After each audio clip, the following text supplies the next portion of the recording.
Alright, welcome back to Roguetech, and welcome back to your first playthrough. So, we, I got 6 million C-bills after selling a little bit of stuff. There wasn't actually really that much to sell. And I don't think... I mean, 6 million's a lot, but we are going to lose 2.7 when the financial report ticks over. So, that's only like 2.5 million to build things. But that should be fine as long as we don't travel too far. And I didn't take the time to look because I wanted to kind of look at this. I mean, it's been a little while since I did some real tutorialization, but we have a lot of flare-ups, it looks like, in this area. And we have a lot of... The Republic of the Spear really likes us. Whereas, you know, the Capellans don't. So if we could fight for Republic, we're going to get better payouts. Or at the very least, we're going to be in a system, if it's a Republic system or a system the Republic's about to conquer, we're going to have better deals in the shop. Oh, actually, hold on. I have not looked in the shop since the financial report ticks over, I don't think. Or maybe I did. I don't remember. Okay, so we got some battle armor, hetzer. That's early game stuff. Combat shotgun, but we already have 2 of them sitting around.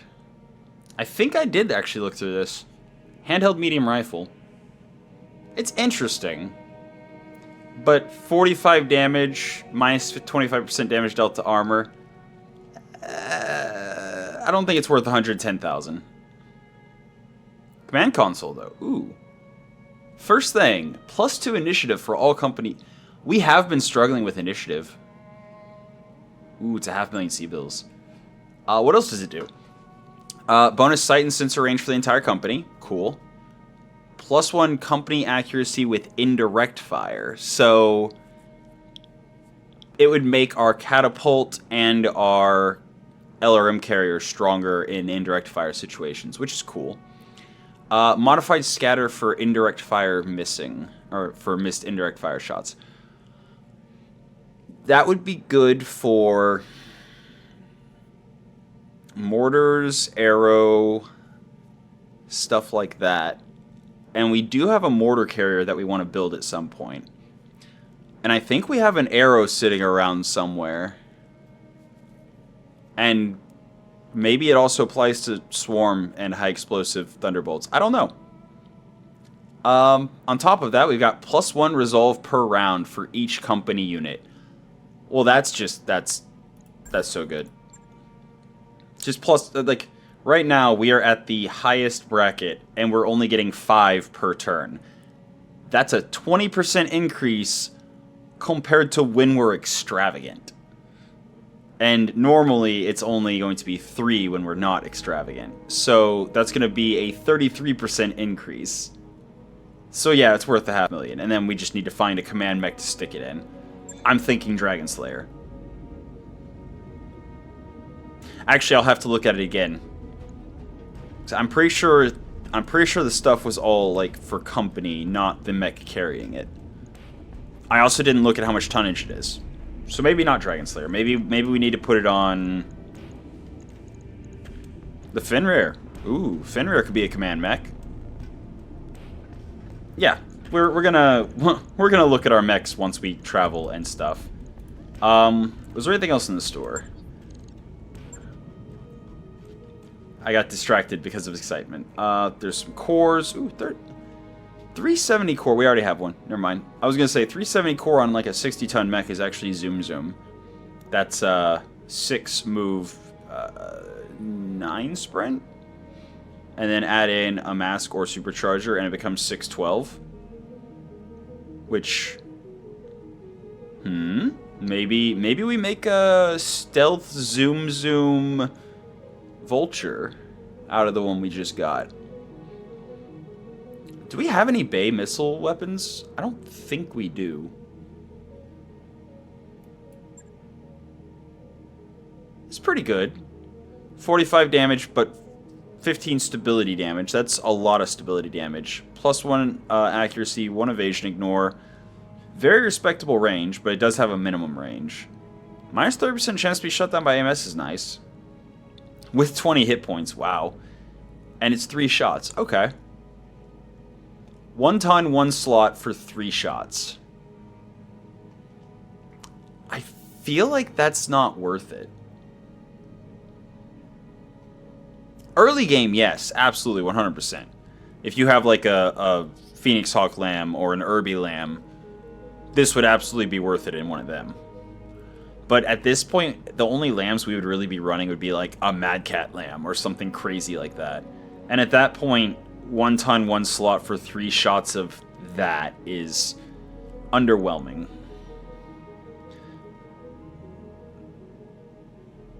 We don't have any half bins of counter ammo.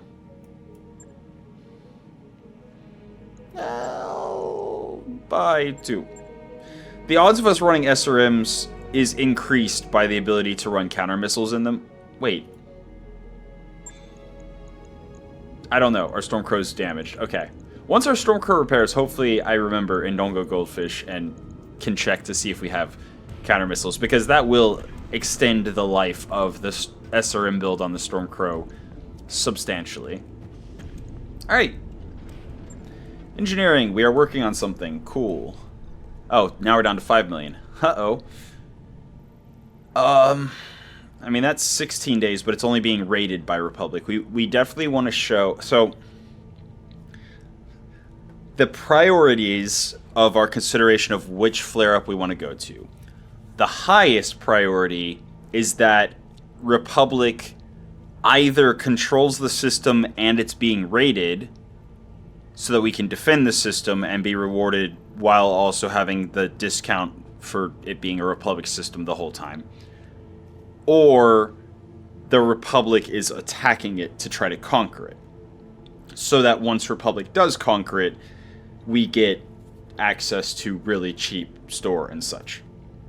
The second consideration is actually the tags more so than how far away it is. We're in a situation where we're gearing up for super heavy missions, which means places that do have things like Comstar presence, former Star League, etc. are going to have higher quality stuff in the shop.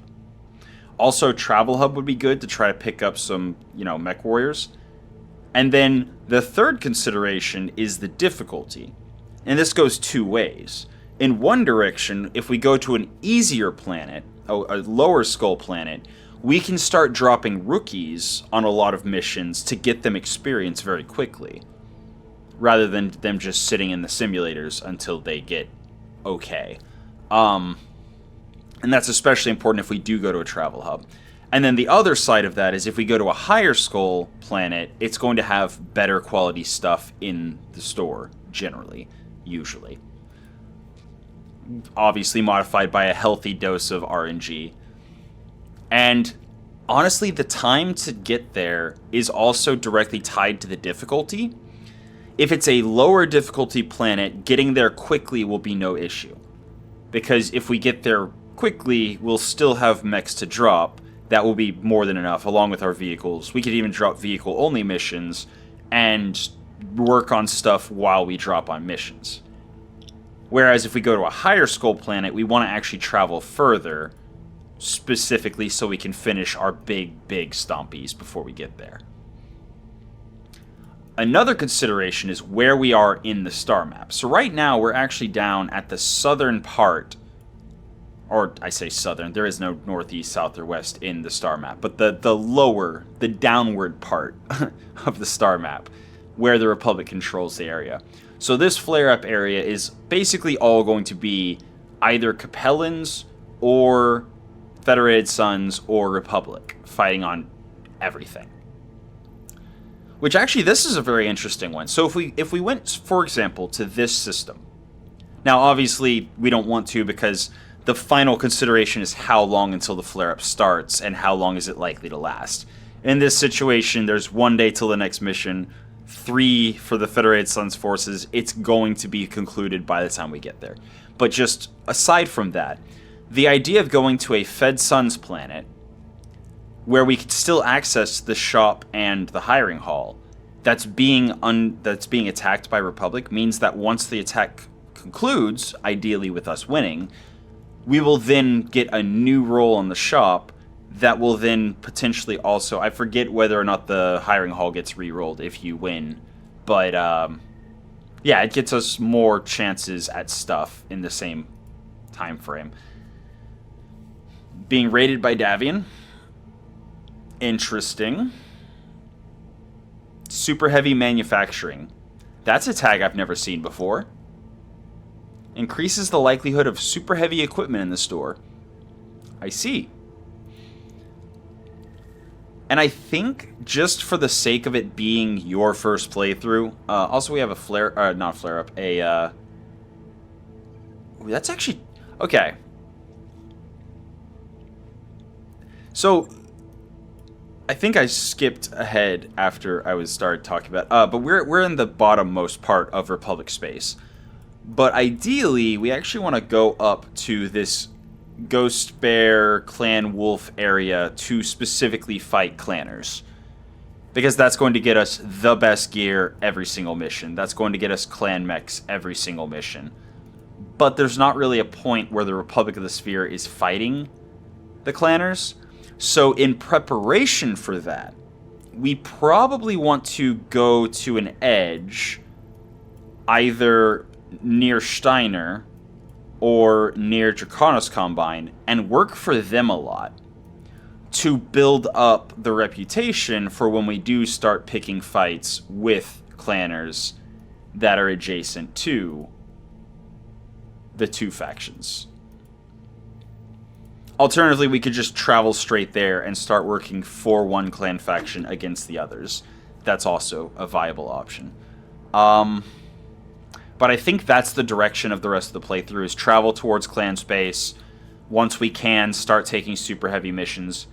And this expires in 56 days. So if we wanted to go and get a quad mech, that would be a viable direction to travel towards clan space. But I think, based on what we've got in our mech bay already, I care more about the money from the flare-ups to build what we've already got and maybe get a little bit more icing on the cake, rather than going and getting I believe it's always going to be a light quad mech.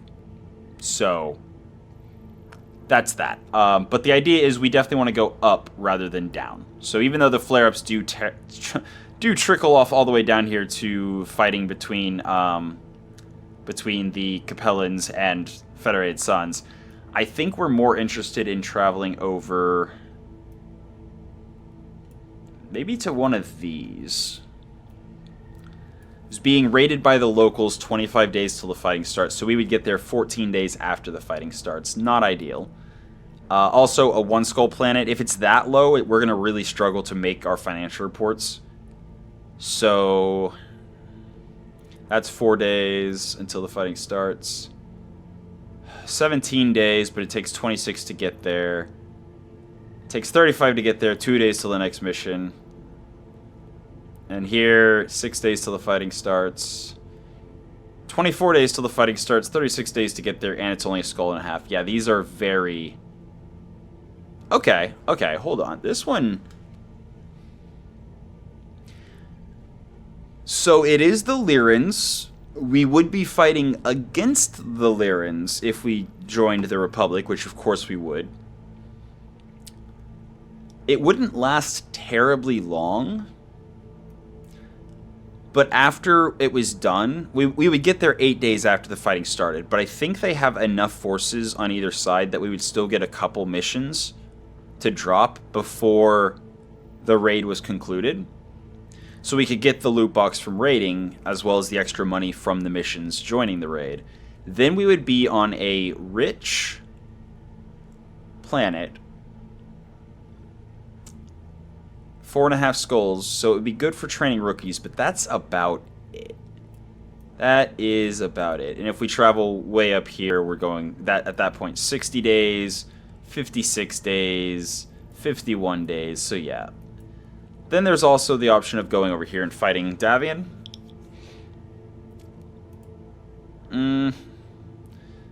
Being raided by being raided by Davian, but it's only 1 day until the fighting starts. Yeah, we're not going to get there in time. This is kind of out of the way compared to what we're trying to do.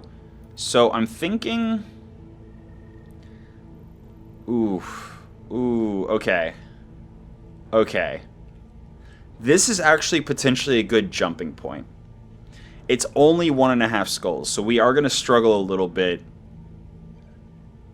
Like, Republic of the Spear is 3 versus 13, so the odds would be stacked against us as far as winning the flare-up. But we would get bonus pay for each mission we completed. And the fact that we are 3 versus 13 means we would actually have more missions in the flare-up than normal. That said, the majority of the pay we're going to be getting is from the flare-up. But we could very easily, even during the flare-up, drop rookies on the missions. So that is interesting. Now, obviously, after the raids, we would be hard-pressed to get money. And any salvage we got would basically be useless. So, see, that's 2 days till the next mission, though. Yeah, these are all, like, very much in the middle of a conflict. Now, we don't have to travel to a flare-up. We are not required to travel to a flare-up. That is optional. It's just, that's the best way to get money once we get there. And actually, almost all these are, like, already underway or soon to be underway. See, this is basically the same. Yeah, two skull, except after the raid's over, we would be in Capellan territory on a 2 skull. I honestly think our best bet is indeed this 1.5 skull planet, 20 days away, and 32 days until the fighting starts. So I'm going to commit to it. We're going to do that.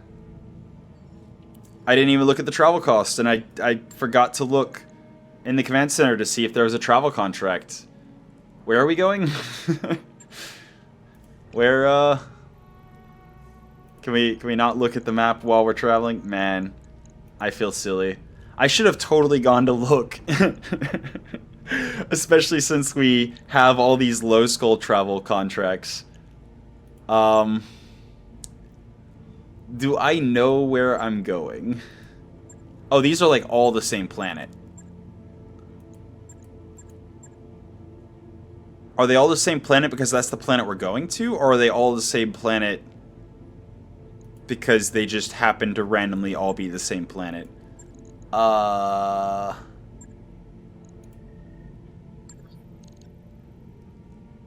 Okay. No, I think this is the one. Yeah, this is the one we're going to. So we're going to Nopa. Cool. The weird glitch thing that showed us our destination on the star map came in handy. I did not look at our repair order. Oh no, I did it last time. Yeah, so we've got the Dragon Slayer. Although we're actually going to arrive in 13 days, which is actually before the financial report, interestingly enough. But in 13 days, I need to have stuff ready to drop. So let's get stuff ready to drop.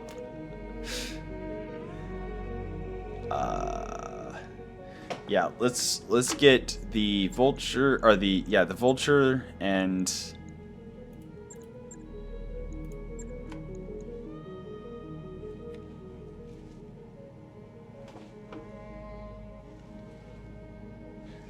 I thought I just heard something really weird, but I took my headset off for a second and did not hear it anymore, so I guess it was just a weird... Anyway, trying to figure out how exactly to best... Well, there's somebody peeling out. Maybe that's what I heard, something outside. Anyway, so we've got... The Annie is ready to drop. Again, if we want to keep it stock. If we don't want to keep it stock, it has to finish repairing before we do something to it. But I'm kind of fine with it as it is, since we're going to such a low skull planet. Definitely the vulture's a high priority. Both the vultures. Wait, the other vulture is not... Is the other vulture just ready to drop, or... I don't know, I'll have to go look. But I definitely want to get the catapult ready. So something like that. So that in 5 days, Tonka will be ready. 6 days, the Vulture will be ready to repair, I think. And then 11 days, the Fafnir will be ready to build or repair or whatever. So something like that. The Marauder I'm not rushing to build, in part because I really would like to get some clanning RPPCs for it, and then adjust the build from there. Oh, Stormcrow is actually a really good one to get up and running because it can dodge bullets, especially on lower skull missions. So similar benefit to Tonka in that it can drop on missions and not need a lot of repairs. Oh, and then Chonker, and then there we go with the Dragon Slayer once more. Deprioritized so far, but it's fine. I think that's plenty. Let's just travel. Wait until something pops up. It's fine. It's fine. Everything's fine. So after this nice little warp, we then come to the Argo upgrade completed. Now, beautiful. Alright, so we are no longer really in a rush to get drop tonnage, because I'm probably not even going to drop full force on most of these missions on this lower skull planet, so I think I'm actually going to go training modules. Which I arguably should have gone sooner, but stuff and things, and stuff and things. Moving on. I see. Valak is, criminal dishonest. I mean, sure, but... Oh, cool, he's honest now. +1 morale. I'll take it. And we get 50,000. Alright. I'm fine with it. That literally is a win-win, so cool. Alright, 3 days, we arrive, and... yeah, continue. Because we now have... yeah, that is the system we're on. We have 12 days until the fighting starts. Republic has 3, Capellan has 13. So, we're in for a decent number of missions. But this gives us a chance to look at what's on offer as far as contracts go. And yes, I did completely forget to look at travel contracts before, before traveling. But we see very low skull missions. So low skull, in fact, that we will lose money dropping on these if we drop with, you know, the best of the best that we've got. So this is literally going to be a time period where we drop the lightest and, like, lowest value things we can. What's wrong with the catapult? Wait, I thought the catapult was good to go.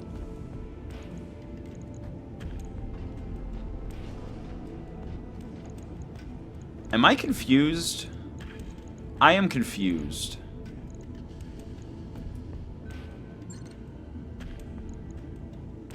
Right. I remember now. I think past me was thinking to take this LRM-15 and put it on the catapult.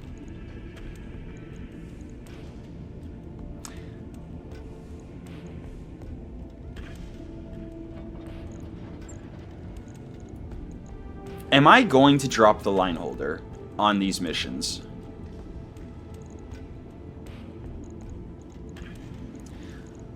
Also, what does an enhanced LRM-15 look like? 9 tons compared to 7. 9 tons compared to 6.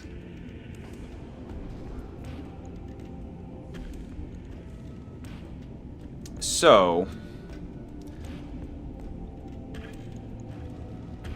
that's interesting.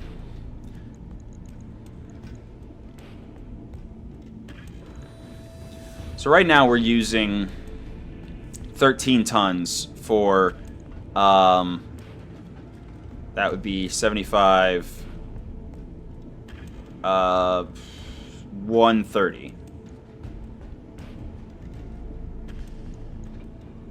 The same 13 tons could instead be used for 140 and no longer have a minimum range and probably save ammo on, or save tonnage on ammo.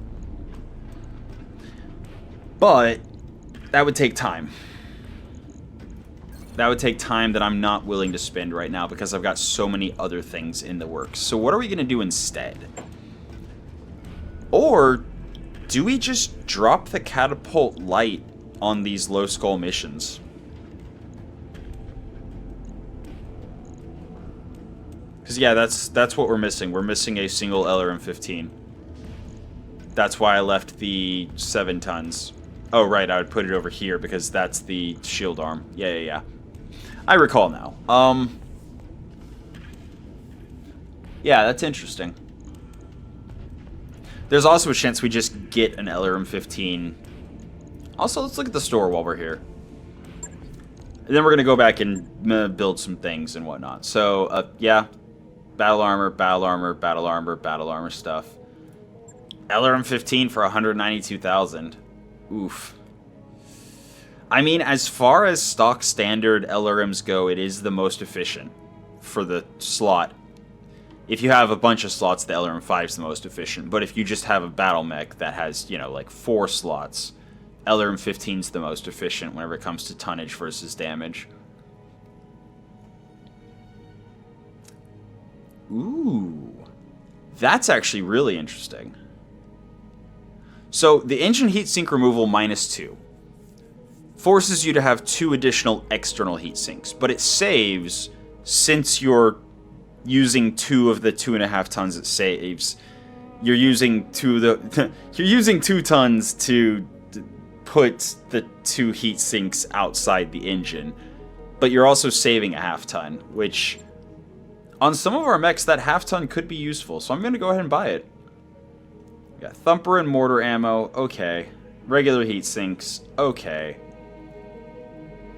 I mean, you know what? It'll be good to have spares. If we end up with more LRM-15s, it'll be good to have spares. And then that also lets us dedicate the one day, I think it'll be, to finishing the build on this catapult so that we can then test it and make sure that it is good to go.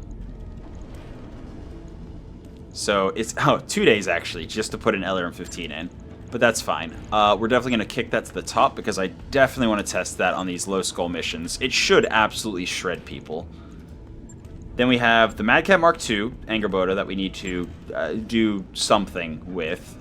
Although again, on these low skull missions, we could very easily drop this as it is and be fine.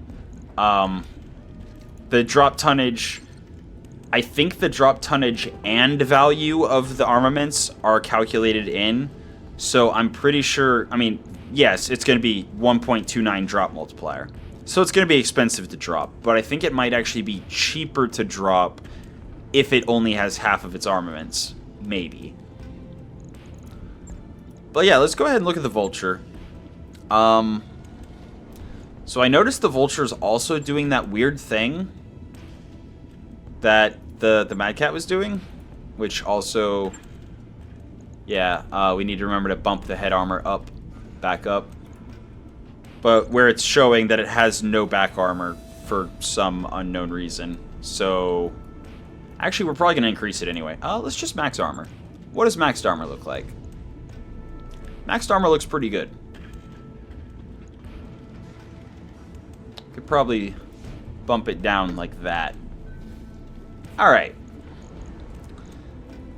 So this is what we've got to work with. I mean, we could go with a zippy... Oh, no, that's right. We can't put a bigger core. It's a Omni-Mech. Duh. But we can, since it's pretty zippy, 5.7, if we add in a supercharger and mask, then that could go 5.12. Be pretty good. Do we want to make it stealth, or do we want to make it... I think that's a no-brainer. I think we definitely make it stealth. 100%. We do lose one of the weapon slots at the center torso, but that's fine. We have plenty on the side torsos. Although, without the clan armor, ammo would not be able to go in the leg or have case unless we have case 2, which I'm pretty sure we don't. Yeah, we have no case 2. But this could be very interesting for an energy build. Like, yes, the Void System and Signature Damper is hot. And just dropping all the short-range energy weapons to go for more of like a, I don't know, large laser or, ooh, Bright Bloom, mediums. Yes, yes, yes, yes. Okay. Here's the idea. We go with Bright Bloom medium lasers, so we can start shooting from a respectable... there. So we can start shooting from a respectable distance with them, up to 640 meters, which also means we can fall back if we're under a lot of duress. Yes, the damage will fall off to 15 per laser, but it's fine. We can start shooting at 640 meters.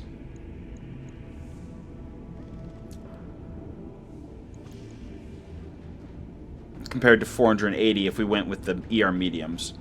So, by the time we get to 480 meters, it'll already be ramping up to probably 25 by then anyway. Since the optimal range is 320, so...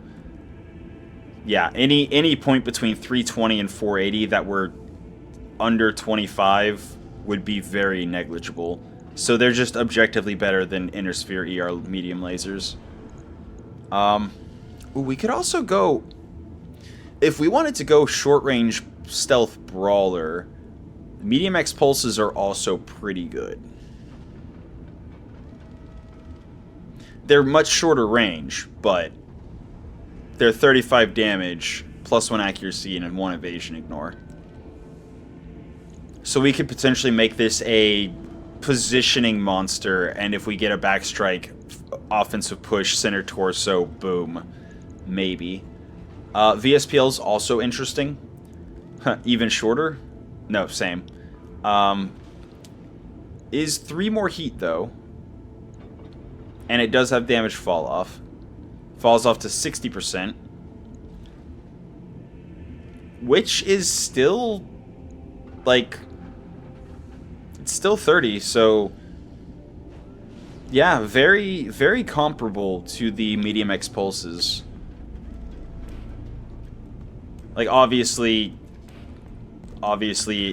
falling off to, you know, 60% means that as they get closer, then... but, yeah, plus 3 accuracy at short range, plus 2 at medium, and plus 1 at long. So, like, once we do get in close, a medium VS... oh, it's 4 tons. Oh, boy. Okay, suddenly no longer nearly as worth it. Alright. I'd rather have a large laser in that case. RE medium's also kind of interesting just to shred the initial... but I think the... oh... hold on a minute. I have a crazy idea. I doubt we'll have the tonnage to pull it off. But... that? Yes. We also don't have the weapon slots, really.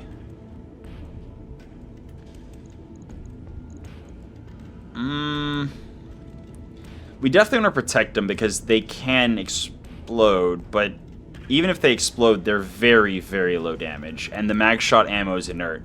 So this is literally the safest ballistic weapon we can possibly run. If a Gauss rifle explodes, it goes boom. 40 damage, 20 heat, 10 stability. AP Gauss rifle, 3 damage, 1.5 heat, 0.8 stability. So, much, much safer. But the idea here is actually pretty straightforward. We get in their back.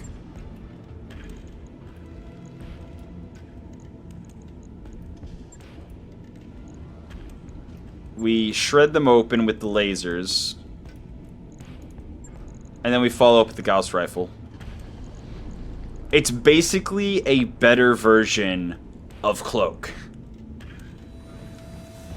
And then after we drop the ammo in...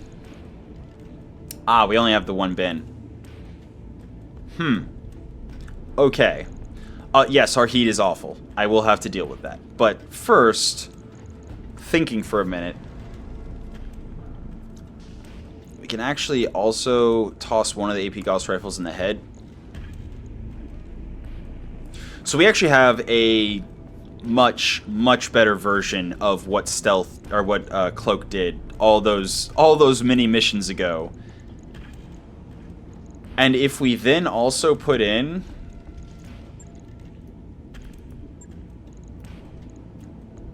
a mask and a supercharger,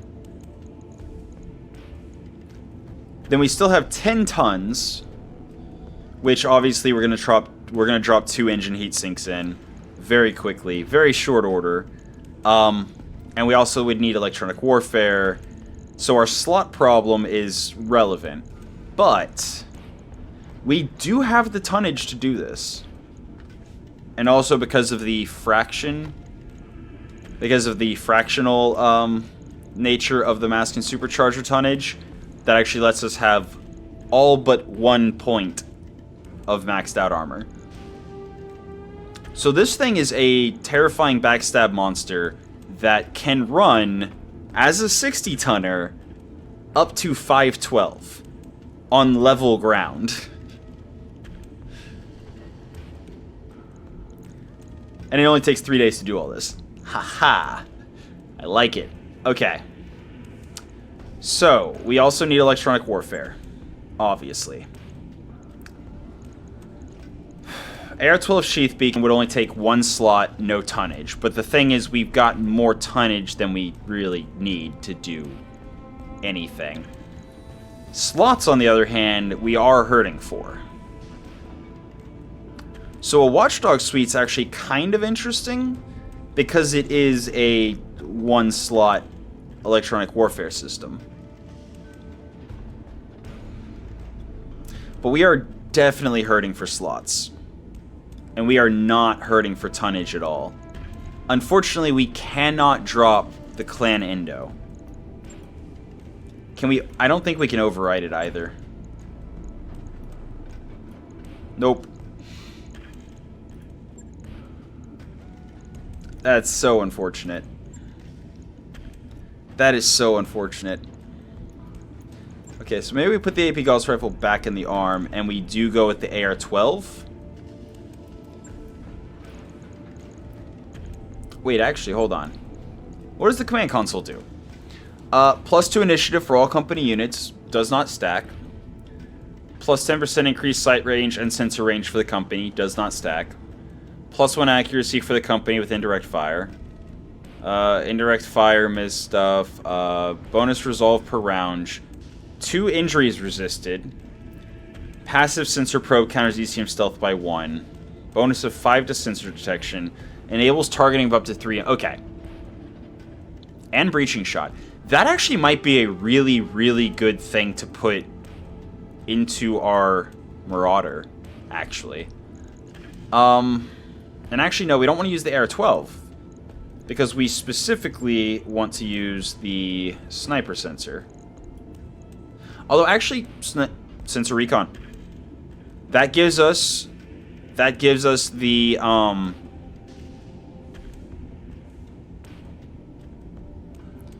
Does it not give probe anymore? Wait.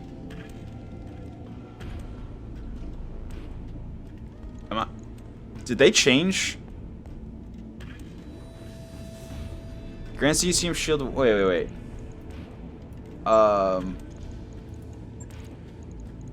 Is it no longer? It's no longer a probe? I see. Okay, so Sensor Sniper and Sensor Recon are both no longer probe. Okay.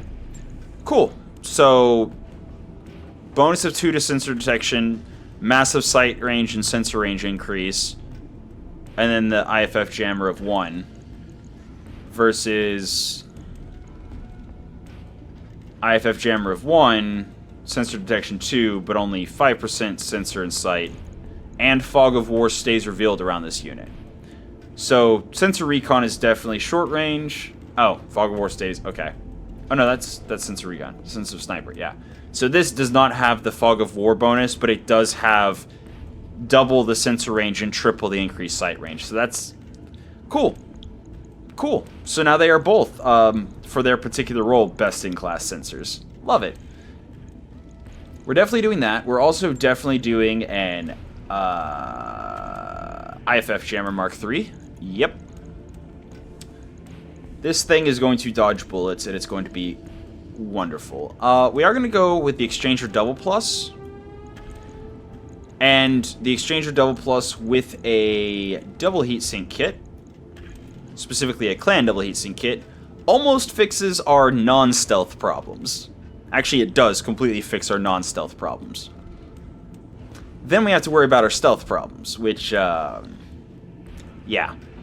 So we've got 82 Alpha Strike, Void System is 10% in flat 10, Signature Damper is 5% and 3 flat. So we've got 15% and 13 flat. So 15% is about 12. And then 13 flat. So we've got 25 heat that we need to deal with. Obviously, the first step here is... You know, I'm beginning to feel like... I don't know. I feel like this is not a super... We do not have engine heat sinks plus 2. That's unfortunate. We need those. We definitely need those.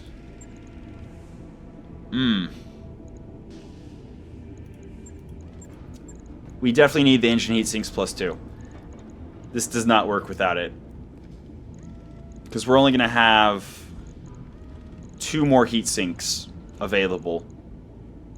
And then 1 slot to spend like 10 tons.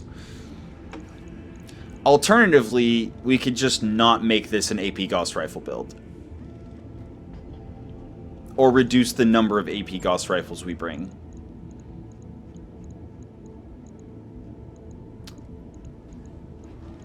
Decisions.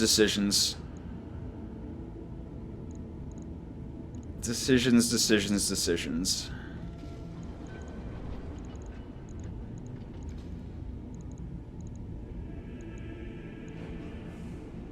And we still don't have light rifle or periphery rifle ammo to use the ultralight rotary rifle.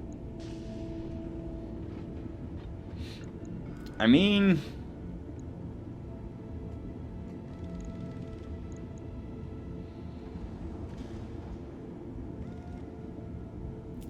So, if we were to bring the Rack 10 Pirate, not even joking, that's 5 slots, 16 tons. And it is the definition of shredding. It alone... How much damage do the AP Gauss rifles do? AP Gauss rifles do 6 damage times 3. And this does 14 times 5 times 3. So it's basically the equivalent of like 14 AP Gauss rifles. Sort of.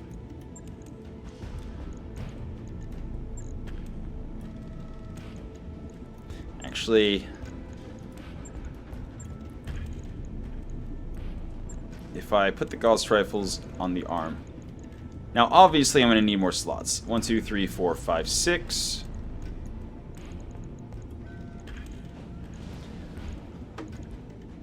If we free up 3.5 tons and then ammo, we can actually run this.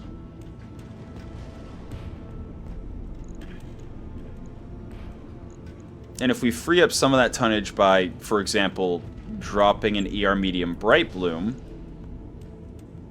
that also helps us with our heat problems. A lot. Now, the Rack 10 Pirate, when we spin it up, will cause additional heat problems.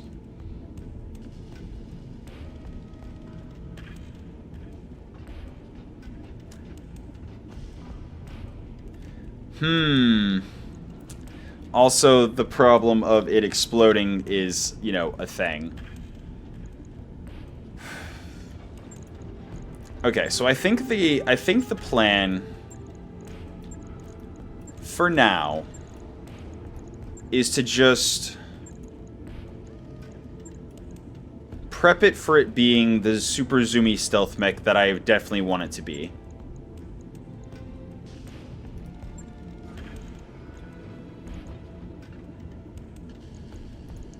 I think that this is definitely the right choice.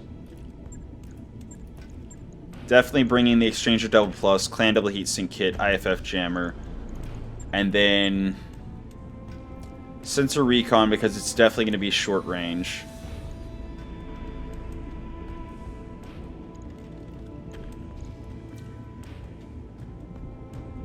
If we bring the Mark II, we could also bring a Battle Computer Heat, if we had the slot for it, and a Battle Computer Critical.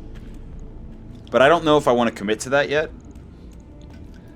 I might just want to go Fire Control Improved for the bonus Called Shot Multiplier and the Night Vision. Because right now we have nothing that gives Night Vision. And then as far as cockpits go, Small Advanced would get us it would free up a ton in a slot, so especially if we're going with the Rack 10 Pirate, that's actually a viable option.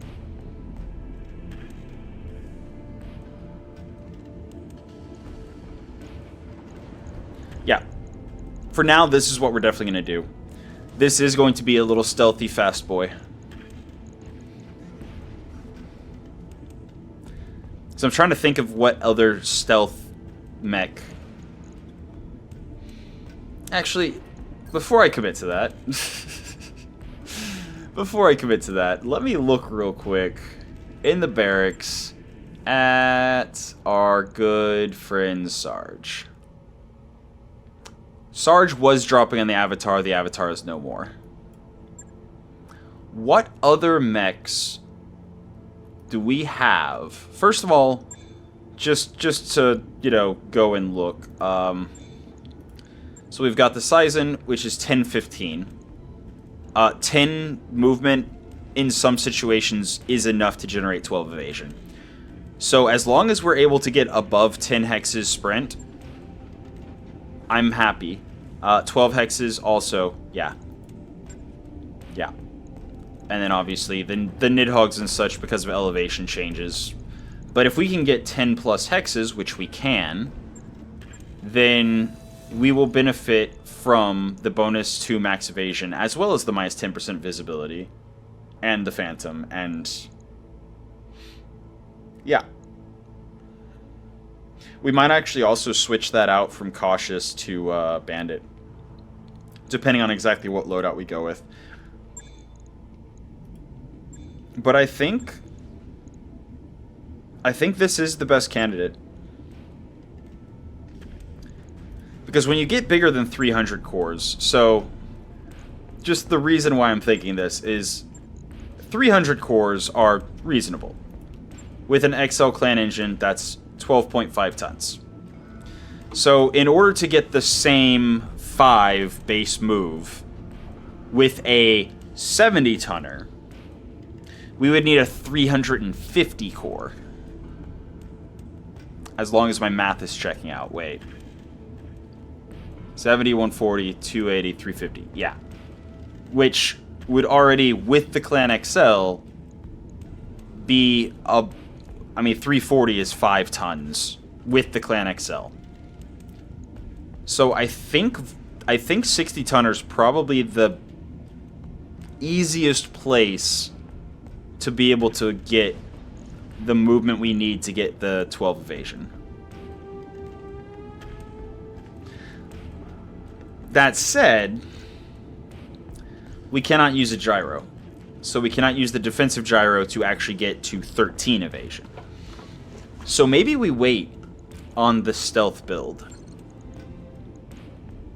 But then again, if we don't use an Omni-Mech, we won't be able to load all the like AP Gauss rifles and craziness. Also, we still have this Vulture, which is just kind of doing the same thing, but without the stealth. And the Pharaoh Lamellar, I would rather have on a heavier mech.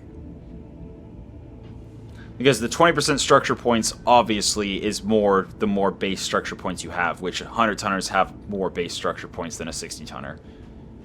The additional armor weight isn't as detrimental to a 100-tonner compared to, say, a 60-tonner.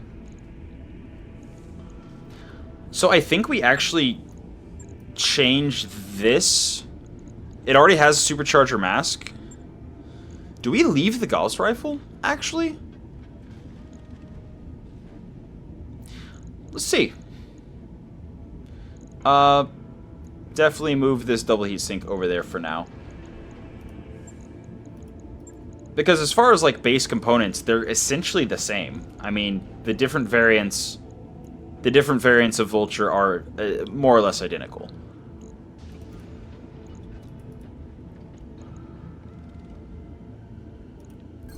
Right? Yeah, they also have protected actuators, yeah.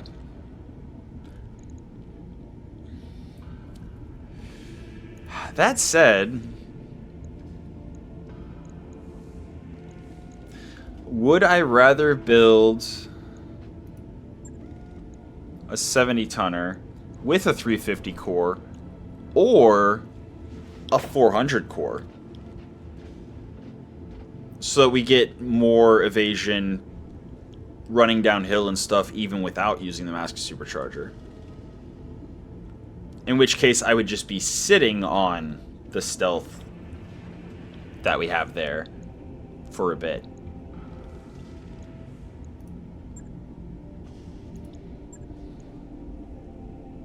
I think I'm going to build the Angerboda and then come back to the potential Vulture build later. So yeah, Ferro Lamellar on a 95-tonner makes perfect sense. Stabilized ultralight gyro, cool. So we have extra slots in the center. What's the biggest core that we have? A 370.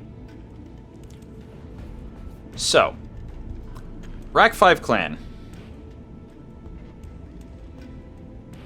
Ah, the Risk Rack 5s use special Risk Rack 5 ammo.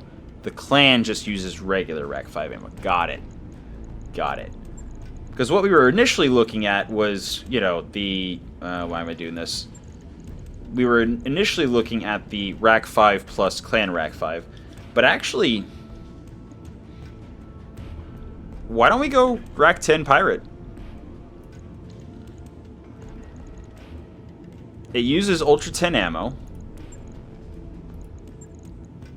Of which we have... none. Right. I think the ammo exploded. Right. I think, yeah. The side with the Ultra 10 and the ammo exploded on the Avatar. It was only a bin and a half, but... did I look at the ammo in the store? I feel like I did, but I don't recall. Yes, I did. There's nothing. Because it's a low skull planet, so there's not going to be anything interesting. Alright. Alright. But again, there is an argument to be made for just leaving it like this for now.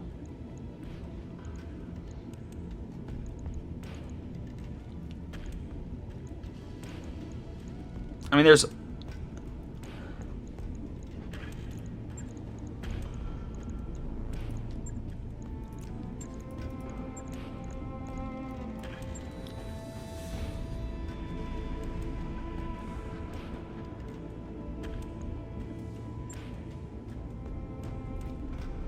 there's also an argument to be made for making it a stealth Angerboda. But I think I'd rather have the damage reduction on 95-tonner and the stealth on a lighter, faster mech. But we do need electronic warfare.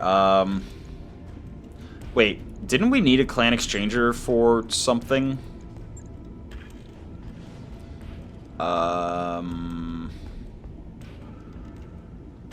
Got a clan exchanger there. Which actually, does that make sense? I don't think that makes sense, does it? Oh, right, because the Nova. Yeah. Because we're getting the 15% reduction there. So the higher flat reduction. Yeah. That's why. That's why that makes sense. Okay. I wish I could scroll through what everyone else is doing right now, because I do not remember off the top of my head.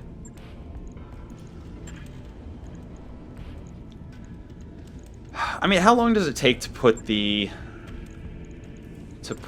stealth in place? Void system, signature damper takes 1 day and 433,000 C-bills.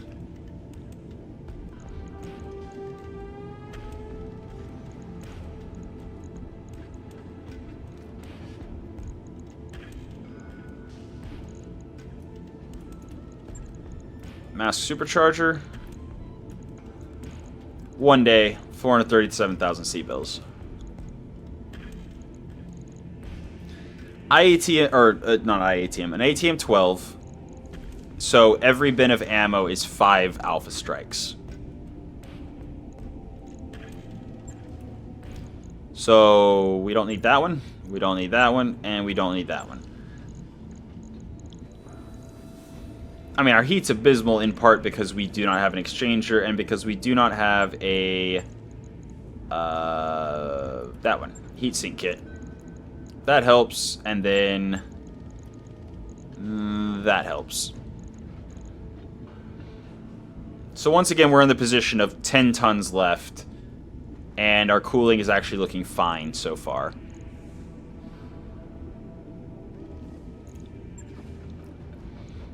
What if we just go MMS? Like, what if we just go MMS here?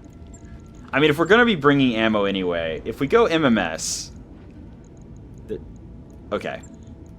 If we just go MMS here... Wait, what? It goes towards center. Ah, we can't go MMS here because of the void system and signature damper. So this would take all of the side torso slots and then 2 more, which would have to go to center, which means micropulse laser and signature damper would have to go. Okay. But we could go MML 15. We could go MML 15 with the Artemis 5 attachment.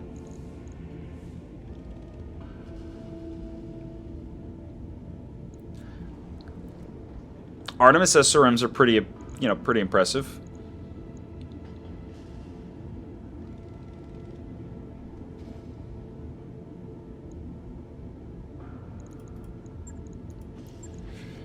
But again, that brings us back to having ammo that could explode. Huh.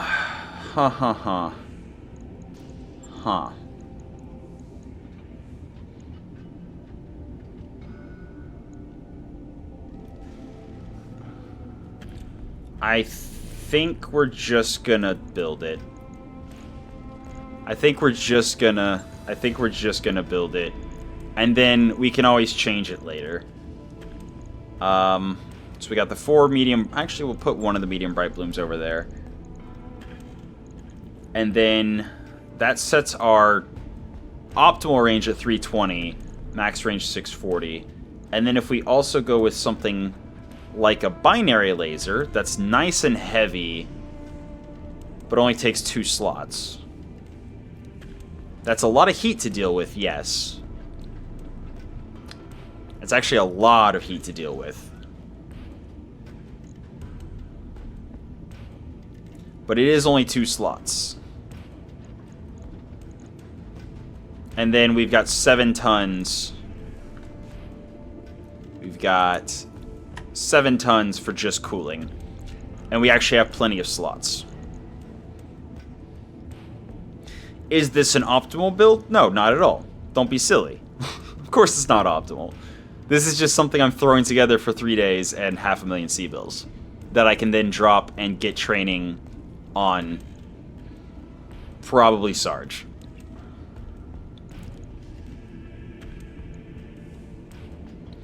It's not actually even that bad.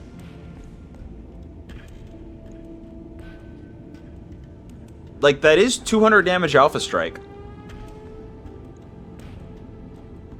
With the ability to get 12 evasion with stealth Like, bonus crit chance on the binary lasers is nice too.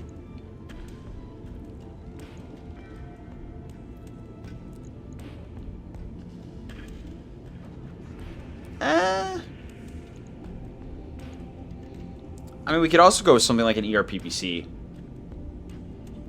which also adds PPC debuff.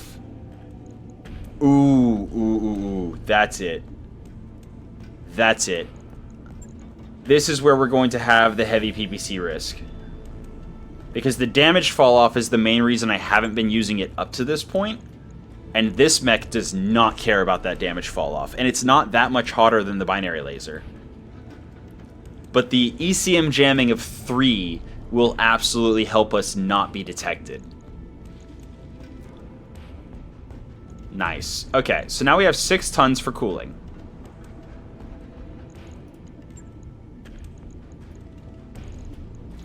Add in the advanced optics.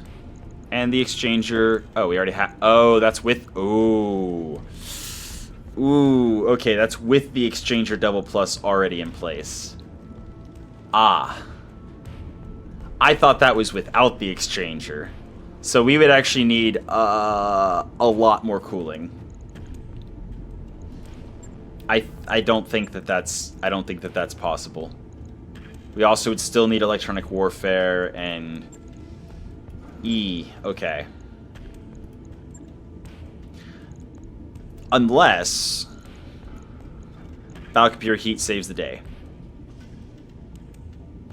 It helps. It does help. Why not? That does help. Doesn't help the most, but it does help. We would still need electronic warfare, which is definitely a clan watchdog suite at this point, because we do not have the tonnage anymore to spare. And then we have 2.5 tons. That's not enough. Yeah, this build would need to go in a 70-tonner. But that's definitely what I want to do with it. That is 100% what I... Up to 720 meters, we're firing with the heavy PPC. Up to 640, we're firing with everything, but doing reduced damage. But then once we get into optimal range, once we get into that 320 to 360 meter area, we start doing insane damage. And we have the 3 PPC debuff.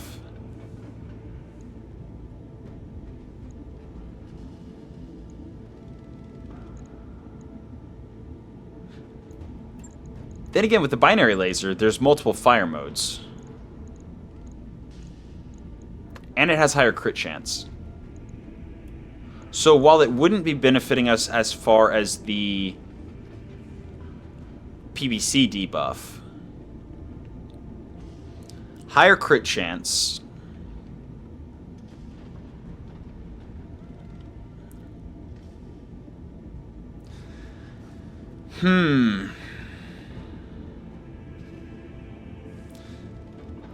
So it basically functions as 2 large lasers until we get closer, then we can fuse them together into a crossed beam super laser. But again, the heat's not that much better. And I think I would rather have the PPC debuff. So how do we make this work? And I think the only actual viable answer to making that work is either use a heavier mech or protos.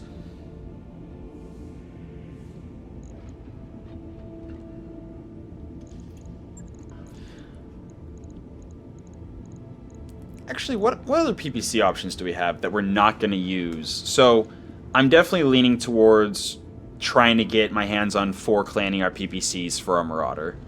Or just using the PPC Donnels. Or even just the ER PPCs. Which means light PPCs are completely on the table. So maybe instead of the bright blooms... Maybe instead of the bright blooms, we use the cooler light PPCs. Although here we run into an issue. Here we run into a slot issue. And a tonnage issue. Oh. We can only fit 2 light PPCs if we do that. Oh, right, because they're 3 tons. Yeah. Never mind. Okay. I want to make the heavy PPC work. Specifically the risk heavy PPC because of the damage.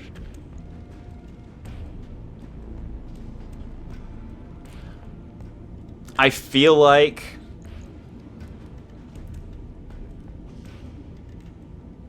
the heavy PPC is actually better than the snubs. Or is it just the same? No, it's slightly better because for 10 tons, you basically get a snub-nosed PPC and a half.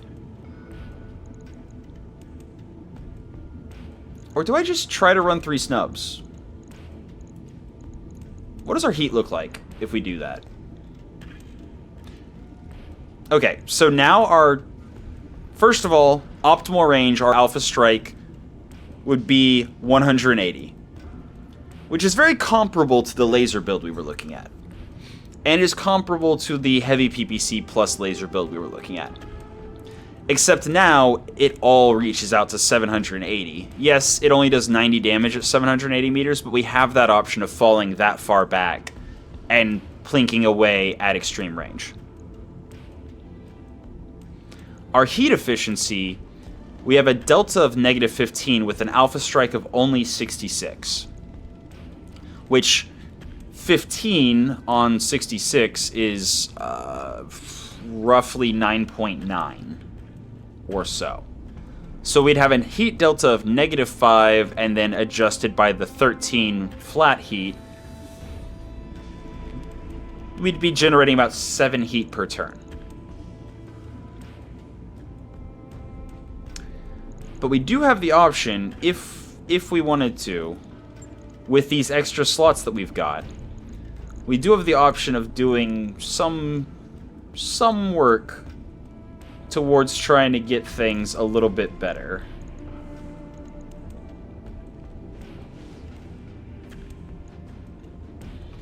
I mean, that's definitely too heavy. And too many slots, but definitely too heavy. How do I do this? Can I do this? I'm pretty sure I can do this, but I'm not sure I can do this. Assuming we're keeping the recon sensors. Oh, wow. Air 12 Sheath Beacon. That's 1.5 tons. The Watchdog Suite being gone would be 1.5 tons. And I think the Air 12 actually gives us the same shield. So it gives us a shield of 4, which is the Watchdog Suite's 1 plus 2, which is 3, and the Sensor Recon, which is 4. So the Air 12 Sheath Beacon actually gives us the same protection as if we were running the Watchdog Suite and Sensor Recon. So the only way that the Sensor Recon is actually better than the AR-12 is if we're able to run a better option, like an Angel ECM. But that would require 2 tons. There's one.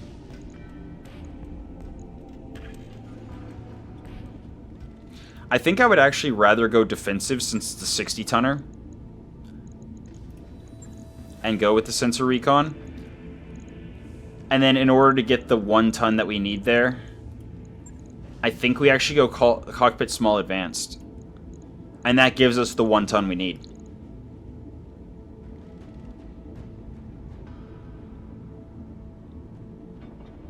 Like, that works. Just period, that works.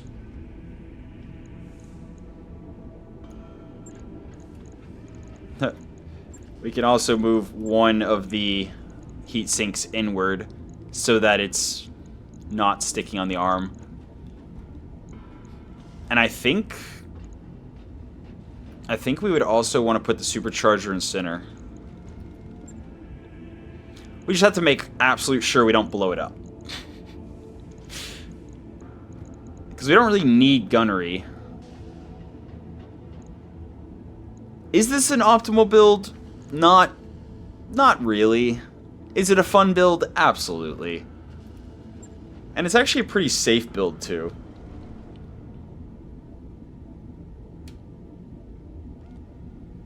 That definitely needs to go on a Marauder. 100%. That is the battle computer heat built in.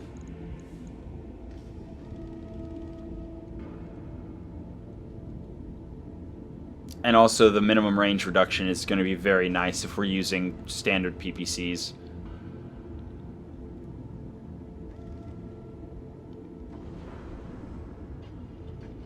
Alternatively, actually, increased crit chance with PPC weapons. And that does free up a ton, which would let us use a different cockpit. So if we were using a different cockpit,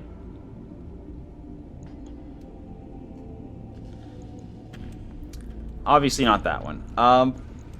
Yeah, there really isn't a better cockpit other than the clan cockpit that it comes with, which is just +1 gunnery, which is not in and of itself super interesting.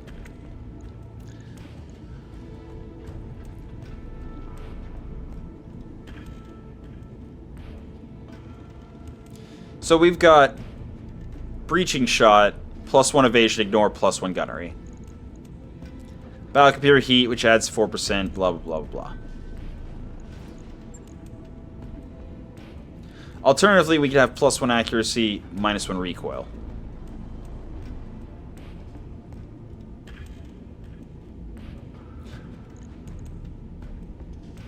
I just had a crazy thought. I know. Some of you hate it when I do this, I know. But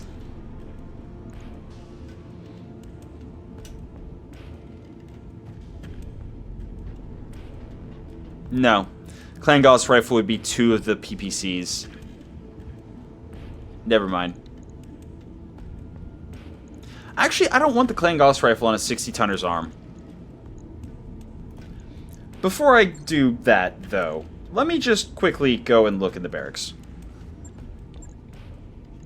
At Sarge, who is definitely going to be jumping in there.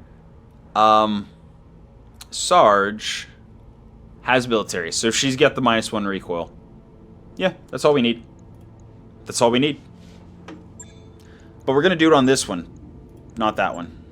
This one we're going to do something different. Don't ask me what yet. I don't know. But this one we should be able to refit in less time, probably. And it also frees up the Pharaoh Lamellar to put on something better. Drop that, drop those. Oh, we even have the engine heat sinks +2. We have the engine heat sinks +2.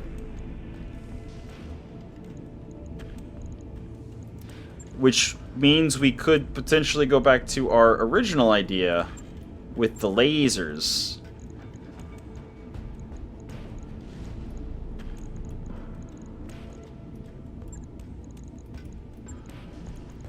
Okay, hold on.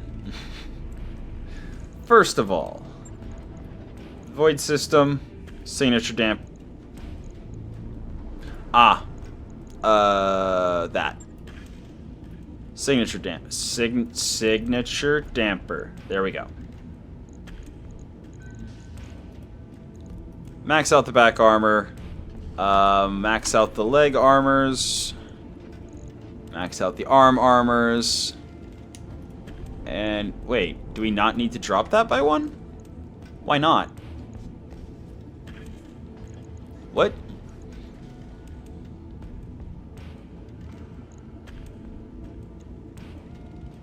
Because of the head. The head was why. Alright. I promise this is the last time. Promise. So.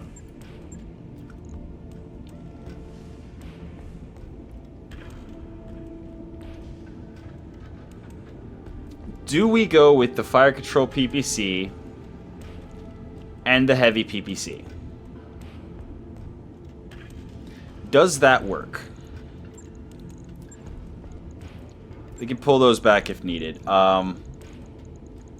But specifically, first off, if we go with the AR-12. Oh, no, that's right. Angel ECM. Angel ECM is the goal. This is the goal. Angel ECM. Right. And then for, yeah, fire control, PPC, we have the option of the small advanced, or we could just keep the cockpit clan. Either way. We got the mask and supercharger.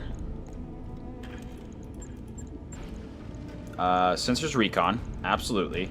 Okay. Right. We have the clan heatsink kit. We have the exchanger double plus. Beautiful, beautiful.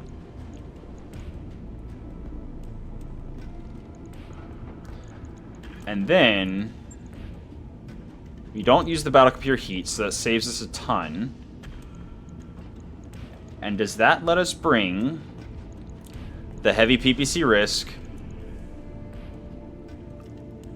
with some light PPCs?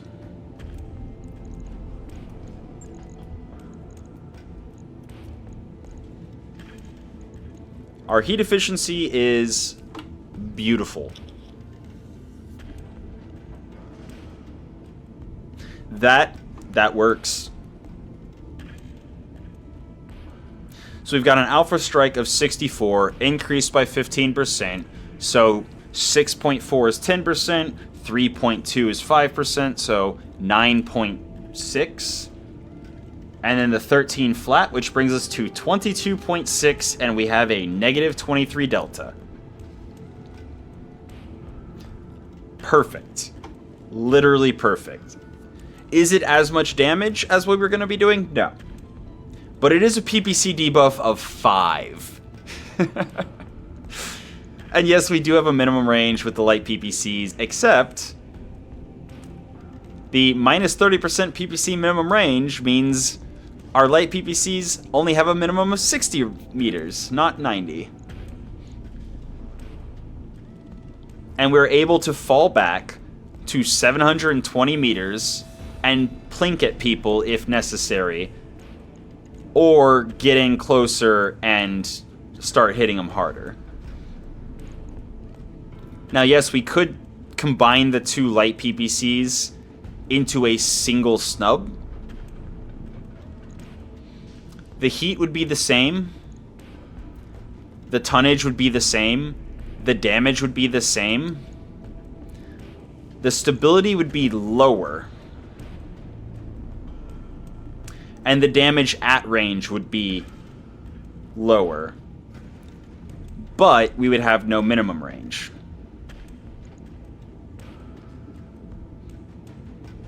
And Sarge is going to have a no recoil on the heavy PPC risk because of the fire control PPC. If... Who am I kidding? I'm going to do it. I'm going to use the snubs. Or the snub singular. Because I would need another 5 tons to make another snub fit. And then our heat wouldn't be as good. I mean, I could use the 1 ton for, like, a laser.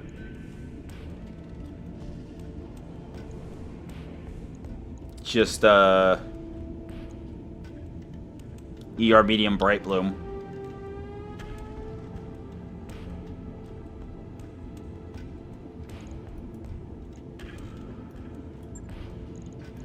Something like that. Although now our heat's no longer perfect. So what would I do with the 1 ton? That's a good question. Couple ER smalls in case we actually get close enough to do something. Because we have no minimum range anymore. The snub has no minimum range compared to the minimum range of... Oh, it actually has the longer max range too, compared to the light PPCs. So we're trading a 1 PPC debuff and damage at extreme range for slightly longer range and no minimum range. Which is fine. I mean, we could go with a laser AMS.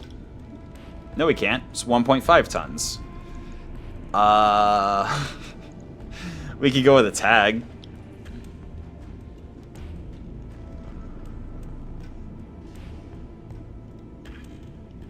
Light tag would only be 360 meters. Oh, wow. If we had a 3-ton handheld... If we had a 3-ton handheld, we could actually put Omni lowers and hands.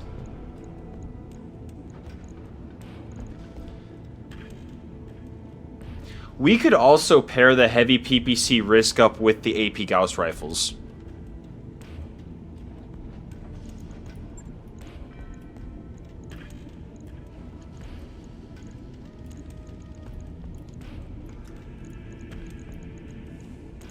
I love it when a plan comes together.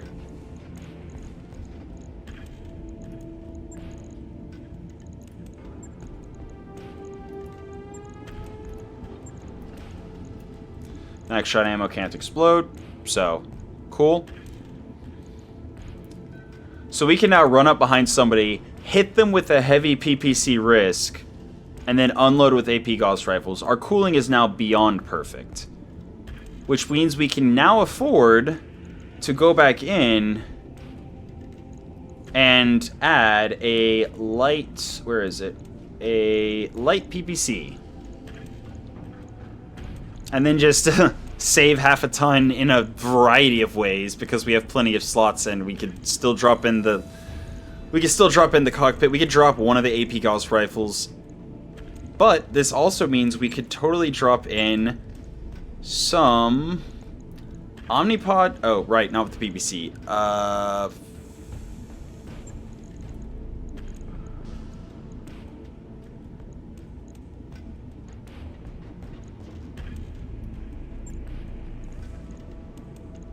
Oh, this model doesn't have a head. Okay. That's fine. Something like that, I guess. And then we can move that to there. Put on Omni lower, so now our arm-mounted weapons do actually get bonus accuracy. And it also gives us better stand-up. And then...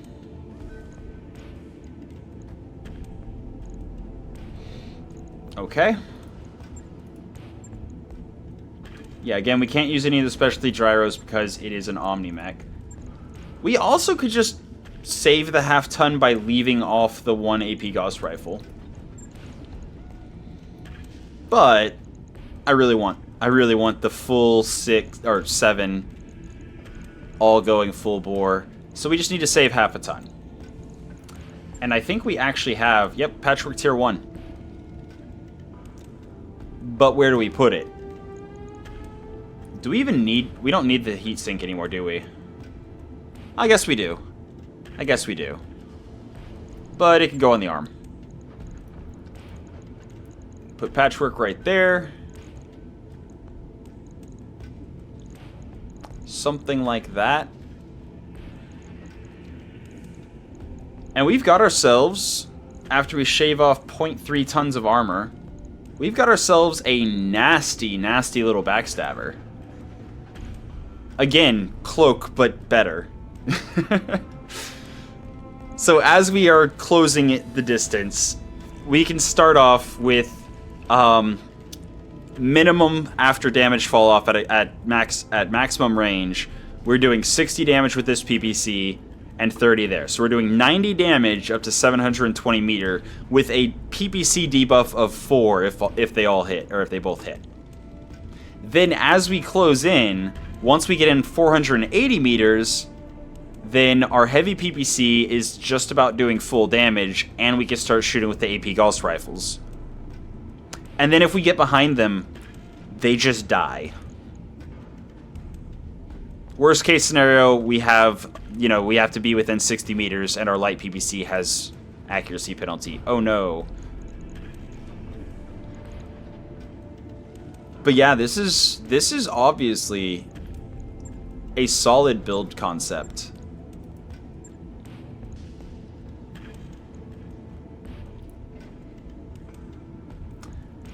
If I had some upper hardened to give a little bit more damage reduction, I would. But I think that's about everything.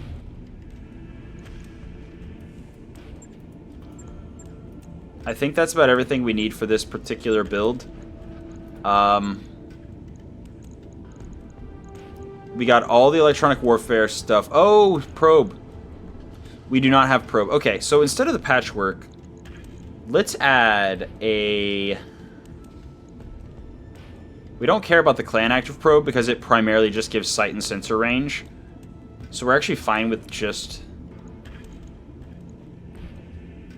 yeah, again, light active probe is mostly just sight and sensor range. So we can just go with a regular active probe. Plop that down there. And then use the small cockpit, I think. That's probably the easiest way to go about it. There we go.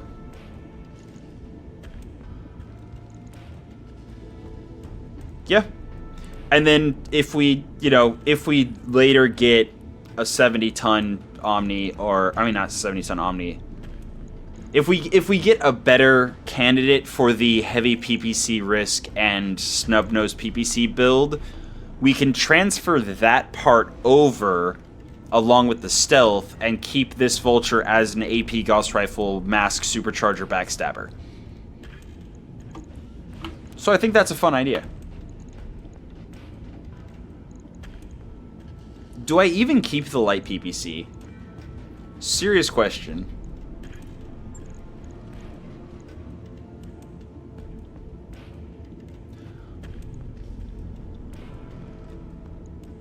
We do have mag shots. And dropping the light PPC would give us 4 slots.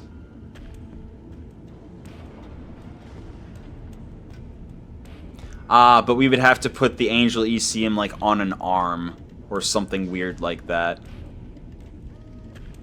Actually, no.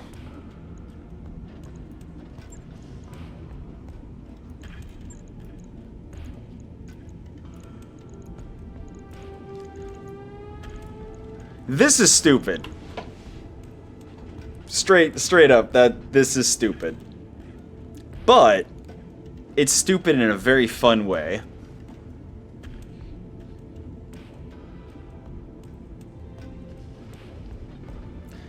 We ideally would definitely need 1 additional ton of mag shot ammo. Because, yeah. 3, 6, 9, so 3, 6, 9, 10, 11. So we would have 5 alpha strikes of the mag shot, and then we would just have a heavy PPC. That said, we would still have a heavy PPC. But if we had 2 bins of ammo, we could get 10 alpha strikes out of this build. We just wouldn't have the 1 last slot we would need to be able to do it. And yeah, no, we're not gonna actually do that.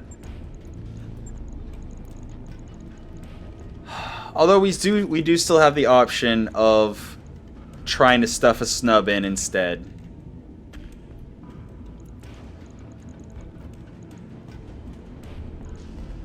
How would we free up 3 tons?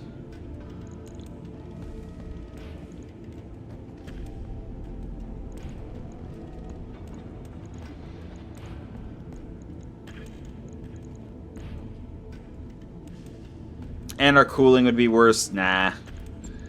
Let's just stick with the light PPC. Let's just do it simple. Do it nice and simple.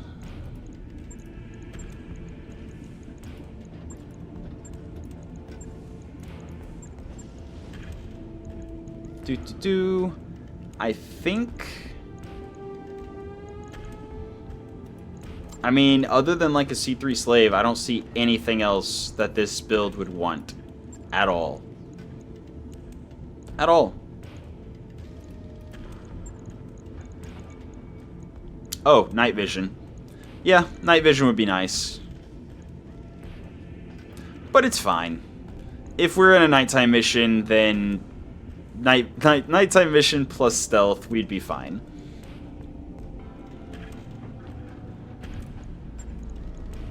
But yeah, a cockpit that gave night vision would be pretty cool.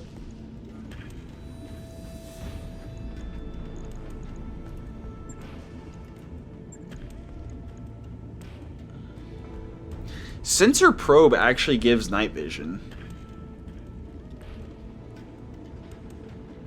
But nah. I think fire gun sensors would be fine. Yeah. There we go. Finally, at long last, 2 days and 474,000 sea bills. And then this vulture still has nothing done. But I am going to max armor. And then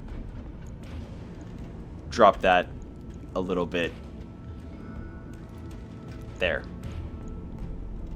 Because I don't know what I'm going to do with it. But I do know that I am going to max its armor before I drop it.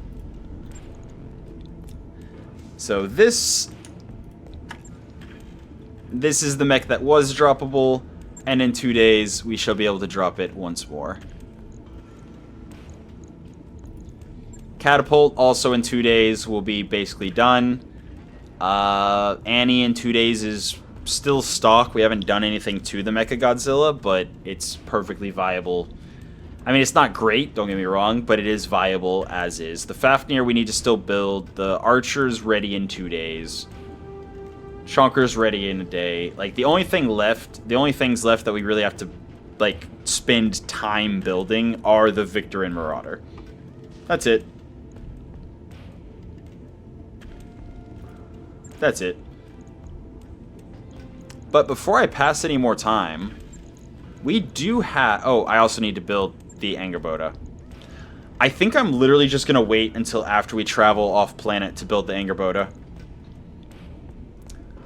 Because if I have to drop it, it's actually pretty good that we have half of a mech that we can afford to lose. That's a 95-tonner on a very low difficulty planet. If necessary. If we just absolutely need something crazy to soak a lot of damage. But yeah, we definitely have everything we need to drop on the next mission. So I think before we travel, or before we pass any more time, I'm actually going to start tomorrow dropping on some missions while we wait the 12 days for the fighting to start. Sounds good. So, yeah, that'll be next time. For now, that's been your episode of Roguetech for the day. I hope you enjoyed it, and until next time, have a good one.